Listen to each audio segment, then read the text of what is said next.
This temple, constructed on a little hill in the Yadang Valley, was the quarters for the Dalai Lama. It was also a place for meetings where the senior monks debated whether the Dalai Lama should go into exile or return to Lhasa. Most of the officials did not want to leave Tibet, nor did they believe in foreign aid. A senior monk even said, "I have lived abroad. I know how hard it is when there's no one willing to help you." The American letters did not persuade the Dalai Lama. He decided to return to Lhasa and ordered Da Xiaokang's son to greet the representative from the central government, Mr. Zhang Jingwu, at Fort Kalong.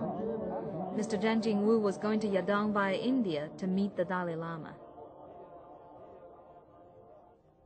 原来确定呢是到亚东，给他带了很多礼物，这个在亚东送给他，这个协议内容呢给他讲，还带了一个协议的副本，还有毛主席的亲笔信。准备送给他以后呢，张景武同志呢就从那国外还是原来去那个路线回来。 Today, the monks in Dangkar Temple are all happy to take people to that important room, where the Dalai Lama first met central government's representative.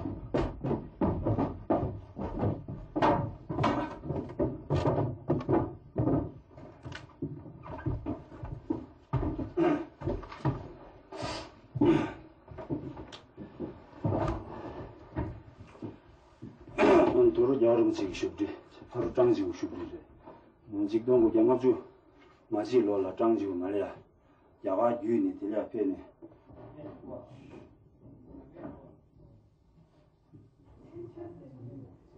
我们讲更多的话，就是说我现在已经决定，回拉萨了。张那边想走啊，还是我想走？这样的是跟张那边说呢，说你先走啊，你人多。 你先走，我们随后就来。这样呢，就是这个到拉萨去了。In August, the Dalai Lama returned to Lhasa. Lhasa went back to normal. However, the 17 agreements were under heated debate among the officials. Most of them and the Dalai Lama thought that the 17 agreements guaranteed their status and were hence acceptable.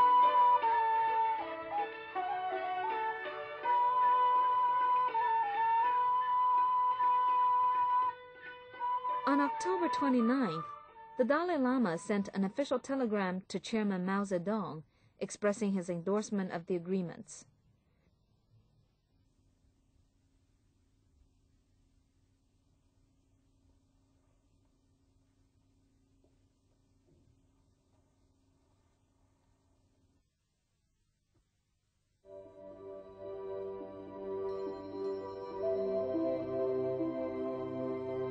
The arrival of the People's Liberation Army broke the clouds that had hung over Tibetan society.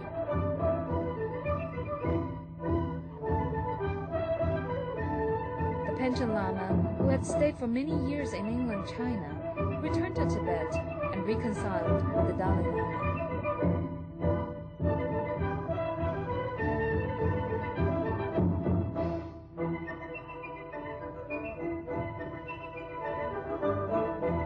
People were happy to see the 5-starred red flag flutter over the skies of this snowy plateau.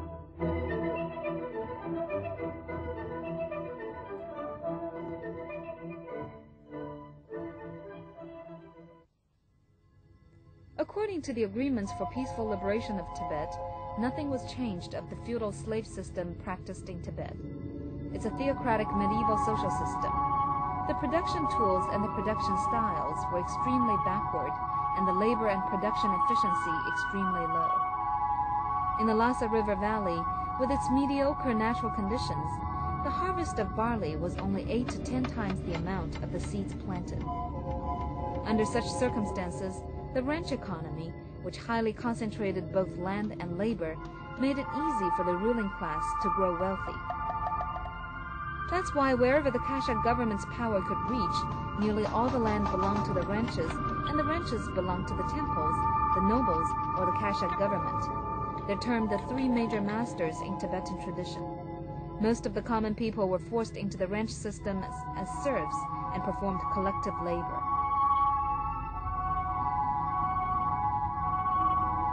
The serfs had no rights. They were not allowed to leave the ranch. Everything had to be granted by the masters, including marriage. If two serfs of different masters married, their sons would belong to the father's master and their daughters to the mother's. The serfs also had to pay the masters and all passing officials corvée service and provide everything they demanded.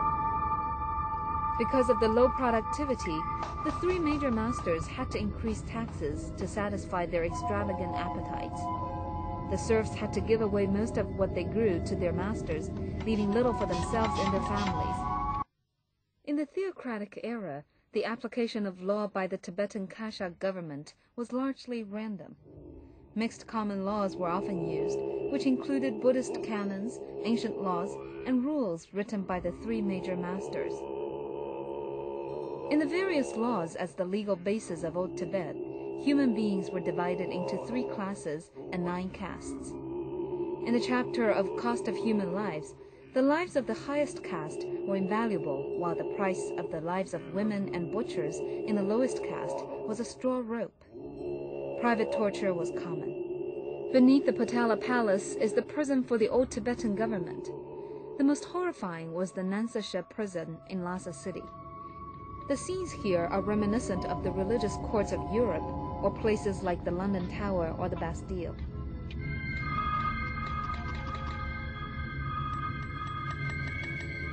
This is a wooden lock for 4 prisoners' feet. They could only lie on the wet ground. The documents and files kept in the Tibetan archives can help us understand that society.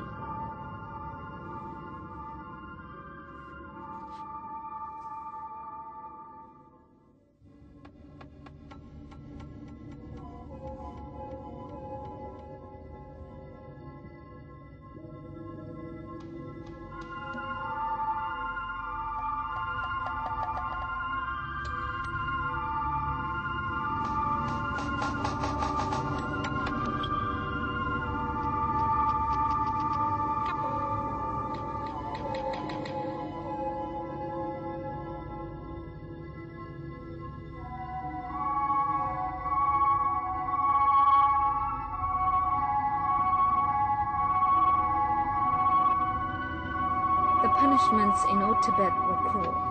The officials often used means such as amputation, cutting wrists and ankle tendons, gouging eyes, and cutting out tongues.